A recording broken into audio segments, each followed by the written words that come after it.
Allora, buondì a tutti, in che è giovedì, anzi, è giovedì santo, dunque è il 29 di marzo del 2018 e mi sono a parlare di una città della Lombardia che però è sempre considerata un po' lontana dal resto della Lombardia, anche dal punto di vista geografico, ma anche dal punto di vista culturale, per tanti ragioni. Parli proprio di Mantua. Sunt andrei a girare, a girusà per i strati e per i strecciu di questa città che, come vedi, è un po' vecchia, è un po' vuieta, è un po' una caratteristica di Città della Bassa che è sempre un po' vecchia, però è proprio bella.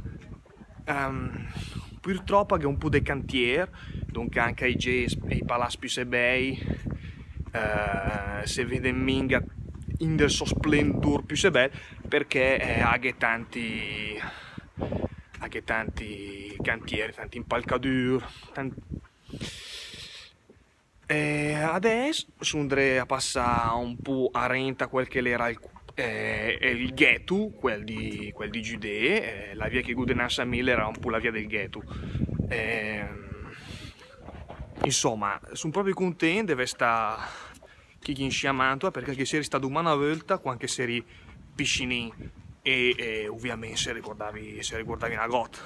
Dunque, è importante andare a vederla un po' con i miei occhi per vedere mica con i miei occhi nel senso che fisico, ma anche dal punto di vista mentale, perché un conto è quando te sei piscinin, sei sotto un piscinella e te vedi in giro con i toveci e te si fa menare in giro di loro. Un altro conto è quando ti o me adesso quando ti vedi in giro in deperti senza che sia un qualcuno che ti dica quel che te deve fare, dove andare, cosa che te deve vedere.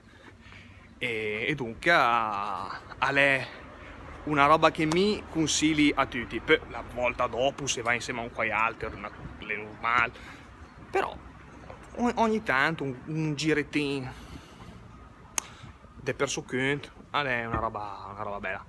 Dunque mi c'ha più l'occasione per fare gli auguri di una buona Pasqua e un bel consiglio di andare a vedere Mantua. Sì, Mantua andiamo a vedere Cremona, però o Milano, ma per il resto andiamo a vedere Mantua perché è proprio una bella città. Ciao!